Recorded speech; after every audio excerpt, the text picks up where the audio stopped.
एक शादी जो बाहर से परफेक्ट लगती है, लेकिन बंद दरवाजों के पीछे एक औरत हर रोज मरती है। यह कहानी है नेहा की, जिसने अपनों की जान बचाने के लिए अपनी जिंदगी को नर्क बना लिया। नेहा और कार्तिक की शादी को ज्यादा वक्त नहीं बीता था। बाहर से देखने पर सब कुछ नॉर्मल था। नेहा एक कोचिंग सेंटर में पढ़ाती थी, कार्तिक एक कॉरपोरेट कंपनी में काम करता था। लेकिन उस घर की असली सच्चाई सिर्फ 4 दीवारें जानती थीं। हर रात कार्तिक नेहा के साथ मारपीट करता था, उसकी मर्जी के खिलाफ उसके साथ जबरदस्ती करता था, और नेहा बेचारी खामोशी से सब कुछ सहती रहती थी, अपना दर्द किसी से नहीं कहती थी। कार्तिक का असली चेहरा। ऑफिस में भी कार्तिक का रवैया बेहद खराब था। एक दिन हार ने उसे नौकरी से निकालने की चेतावनी दी, लेकिन कार्तिक ने अपनी गलती सुधारने के बजाय एक गंदी चाल चली। उसने हार को एक प्राइवेट वीडियो दिखाया जिसमें वह और कंपनी का बॉस साथ था। धमकी दी कि अगर नौकरी गई तो यह राज्य सबके सामने आएगा। एचआर को मजबूरन पीछे हटना पड़ा। उसी रात कार्तिक दोस्तों के साथ बार में जश्न मनाने गया। वहां एक दोस्त ने नेहा के बारे में कुछ भद्दी बात कह दी। बस कार्तिक ने कांच की बोतल तोड़कर उसके सिर पर दे मारी। गुस्से में घर लौटा, नेहा से ऐशट्रे मांगी। नेहा ध्यान नहीं दे पाई। कार्तिक ने एक खौफनाक चाल चली बोला कि अगर ऐशट्रे लाकर दोगी तो आज रात अकेला सोने दूंगा। यह सुनते ही नेहा तुरंत ऐशट्रे ढूंढने लगी। उसकी यह बेताबी देखकर कार्तिक का अहंकार टूट गया और उसने नेहा को बेरहमी से पीटना शुरू कर दिया। मारपीट के दौरान उसकी नज़र नेहा के हाथ पर गुदे गौतम नाम के टैटू पर पड़ी। बस और पागलपन बढ़ गया। नेहा का अतीत गौतम की कहानी। फर्श पर पड़ी नेहा की आंखें बंद होती हैं और वह अपने बचपन में खो जाती है। गौतम उसका बचपन का दोस्त था। दोनों पड़ोसी थे, साथ स्कूल जाते थे। नेहा की जिंदगी शुरू से ही दर्द से भरी थी। छोटी उम्र में माता पिता चले गए। नानी के साथ पली, फिर नानी भी चल बसी। नानी के जाने के बाद रिश्तेदारों ने फैसला किया कि नेहा अब शहर में मामा के साथ रहेगी। विदाई के वक्त गौतम ने वादा किया था, जब बड़ा हो जाऊंगा तुमसे मिलने ज़रूर आऊंगा। नेहा शहर आ गई। दोनों फ़ोन पर बात करते थे, लेकिन वक्त बीता और गौतम कभी नहीं आया। कार्तिक का जुनून और ज़बरदस्ती की शादी। मामा के घर में नेहा के आते ही कार्तिक ने उसे अपनी जागीर मान लिया था बचपन से। अगर कोई भी नेहा को छू लेता, कार्तिक जानवरों की तरह उसे पीट देता।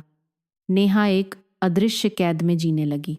इसी बीच गौतम अपने बीमार पिता को लेकर शहर आया। नेहा की जिंदगी में जैसे रोशनी आ गई। दोनों साथ वक्त बिताने लगे। नेहा ने अपने हाथ पर गौतम का नाम टैटू करा लिया, लेकिन कार्तिक की नज़र उन पर पड़ गई। उसने गौतम को बीच रास्ते में रोककर बेतहाशा पीटा। फिर नेहा को धमकी दी, चुपचाप मुझसे शादी करो वरना गौतम को जान से मार दूंगा। डर और बेबसी में नेहा ने खुद को खत्म करने की कोशिश की। उसी वक्त मामा पहुंचे और उसे अस्पताल ले गए। जब नेहा को होश आया, पता चला कि गौतम वापस जा चुका है। फ़ोन भी बंद है। अस्पताल से लौटने के बाद कार्तिक ने मामा के सामने ऐलान किया, नेहा से शादी नहीं हुई तो या तो खुद को मार लूंगा या तुम्हें। मामा की जान बचाने के लिए नेहा के पास कोई रास्ता नहीं था। रोते हुए उसने हाँ कर दी। टूटने का वह पल। एक दिन नेहा कोचिंग सेंटर में लंगड़ाते हुए वॉशरूम की तरफ भागी। उसके शरीर से खून बह रहा था। दोस्त सौम्या ने देखा और नेहा का सब्र टूट गया। वह फूट फूट कर रोई और सौम्या को सब कुछ बता दिया। सौम्या उसे अस्पताल ले गई। समझाया पुलिस में शिकायत करो, लेकिन नेहा ने मना कर दिया। कहा, कार्तिक मेरे मामा का बेटा है। जिन मामा ने मुझे अनाथ होने पर छत दी, उनकी आंखों के सामने मैं उनके बेटे को जेल नहीं भेज सकती। आखिरी रात, नेहा का फैसला। एक रात कार्तिक ने पेट्रोल अपने ऊपर उंडेल लिया और माचिस हाथ में लेकर बोला, अभी आई लव यू बोलो वरना खुद को जला लूंगा। कांपते होठों से नेहा ने कहा, और उस रात उसके दिल में बस नफरत जल रही थी। जब कार्तिक गहरी नींद में सो गया, नेहा उठी। दबे पांव बिना कोई आहट किए उस नर्क से बाहर निकल गई। योजना का पर्दाफाश। अगली सुबह कार्तिक पागल हो गया। नेहा को ढूंढता रहा, कहीं नहीं मिली। सौम्या को धमकाया, शराब में डूब गया। नशे में मेड दीप्ति के साथ जबरदस्ती की, फिर उसे पीटा, घर का सामान तोड़ा। मलबे में उसे वही पुरानी प्लास्टिक की गुड़िया मिली जिससे वह बचपन में बातें करता था। तभी नेहा सामने आ गई।